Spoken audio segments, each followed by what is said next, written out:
You're listening to Skeptoid. I'm Brian Dunning from Skeptoid.com. Near-death experiences. Today we're going to float around the operating room, look down at our own body lying there on the table, hear the heart monitor switch to a solid tone, and learn firsthand what some believe goes on during a near-death experience. When a small percentage of people are near death or are temporarily dead, either from an accident or during emergency life-saving treatment, they report eerie experiences that they interpret as having crossed the threshold into an afterlife. Some authors and researchers have cataloged these reports and concluded that the experiences must have been real, while some skeptical researchers have found that the experiences are the natural and expected result of low oxygen to the brain.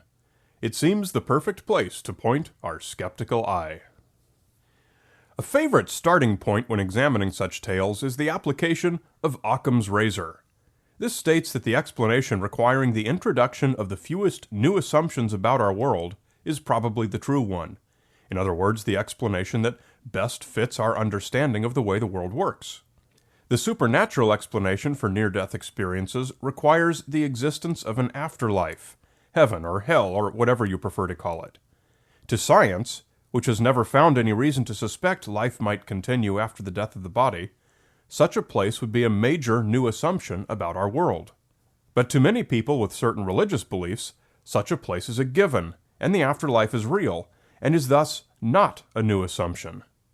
So to a lot of people, Occam's razor does nothing to settle this particular question. Probably everyone will agree to some extent that the brain is capable of generating surprising experiences, such as highly realistic dreams. We've all had faint or dizzy spells, and these can be pretty dramatic episodes, even though to an outsider, nothing notable happened physically. A bit later we'll talk about how all of the major events of a near-death experience are created in the brain in certain experiments. In summary, even those who believe that near-death experiences truly represent a brush with the afterlife probably agree that every experience that characterizes one can also be attributed to a natural cause.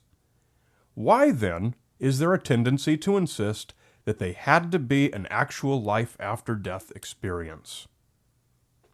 In 1975, Dr. Raymond Moody published Life After Life, which became the seminal work promoting near-death experiences as evidence of an afterlife. Dr. Moody is a strong personal believer in not only the afterlife but also reincarnation, claiming that he has personally lived 9 previous lives. In his books, he's cited 150 cases of people who, after resuscitation, reported extraordinary experiences.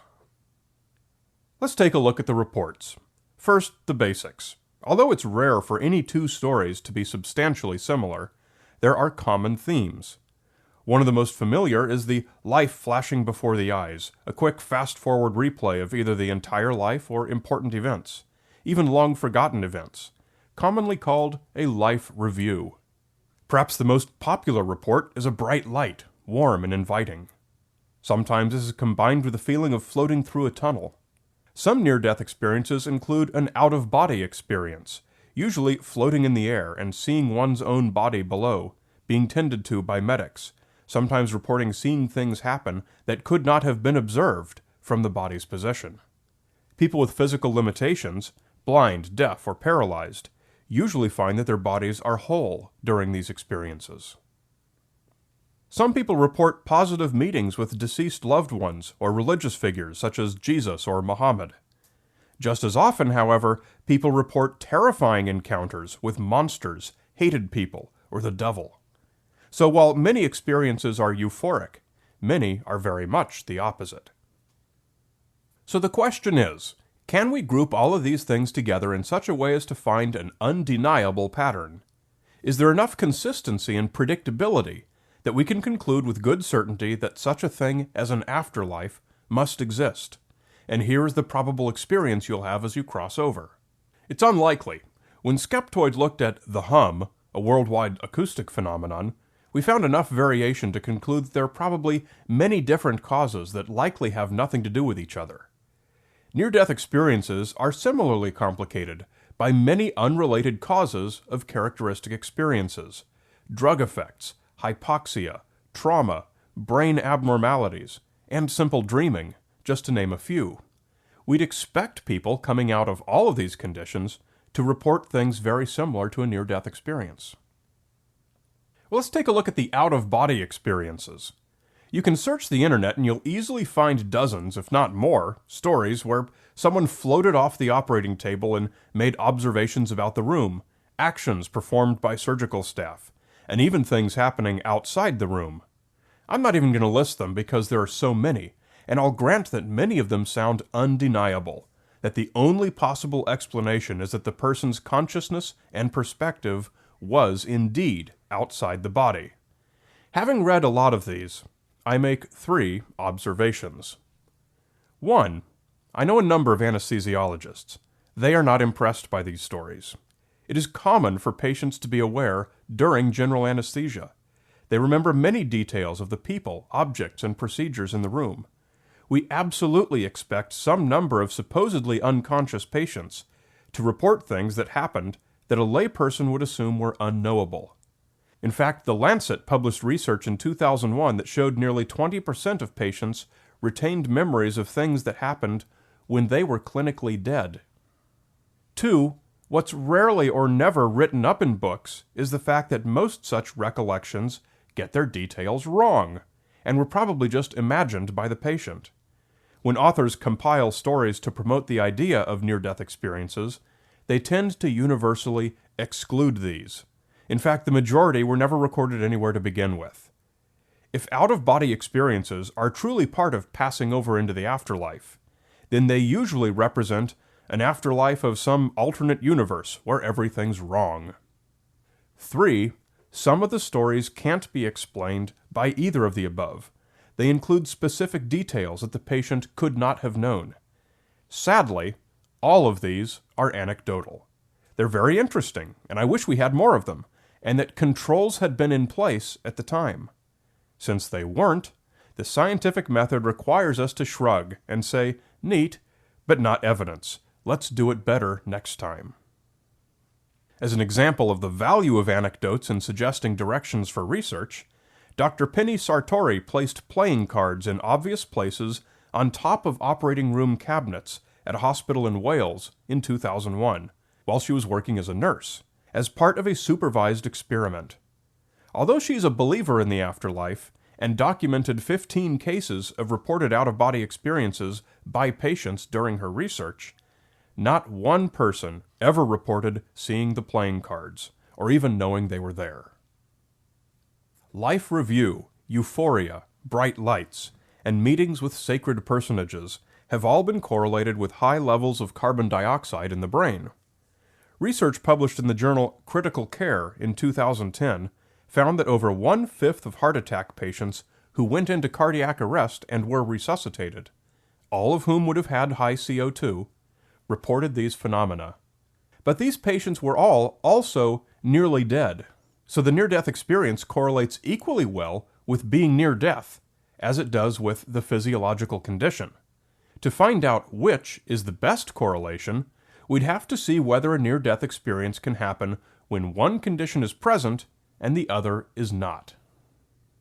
It turns out that extensive research has been done to characterize a person's experience with loss of blood to the brain when there is no risk of death, by that patron saint of human experimentation, the U.S. military.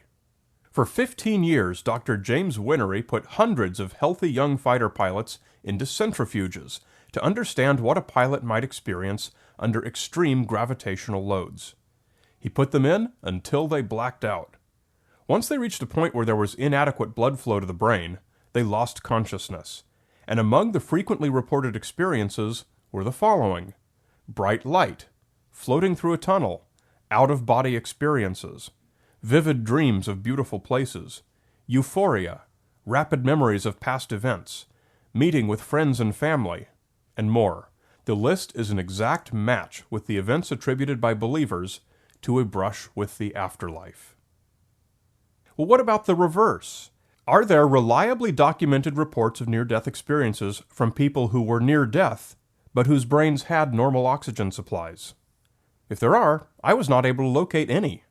This leaves only one group of conditions that can be consistently correlated with what we'd call a near-death experience. And it's not nearness to death. It's a set of brain conditions that includes hypoxia, hypercarbia, and anoxia. Other researchers have also found ways to produce the symptoms of a near-death experience without nearness to death being a factor. In 1996, Dr. Carl Jansen published his successful results of inducing a near-death experience using the drug ketamine. In 2002, Nature published research in which experimenters gave direct electrical stimulation to the part of the brain called the angular gyrus in the parietal lobe. Subjects reported being able to see themselves lying there from a vantage point near the ceiling, and were able to communicate what they observed as it was happening. Some brain surgeries, most notably those for epilepsy, produce very high rates of near-death experience reports from patients whose lives were not in danger. But believers in the afterlife are quick to point out that just because the reported experiences have natural explanations, it doesn't prove that the supernatural explanation is not also true in at least some of the cases. That's true, of course. We'd love to have such proof. Most of the symptoms of near-death experiences, like seeing a bright light and feeling euphoric, are too vague to serve as proof of the afterlife. But one isn't, and that's the out-of-body experience. What science would love to find is a win in a controlled test consisting of the disembodied consciousness successfully completing a task under controlled conditions. If the claims of the most interesting such stories are true, this should not be a problem. But it hasn't happened yet. Nobody's yet seen Dr. Sartori's hidden cards, or beaten any other similar tests. But here's to hoping that they do. We all hope that death is not the end. Perhaps someday, someone will prove Raymond Moody right, and we can all look forward to a cat-like 9 lives. Don't forget, Skeptoid is licensed for use in the classroom and is encouraged. You're listening to Skeptoid. I'm Brian Dunning from Skeptoid.com.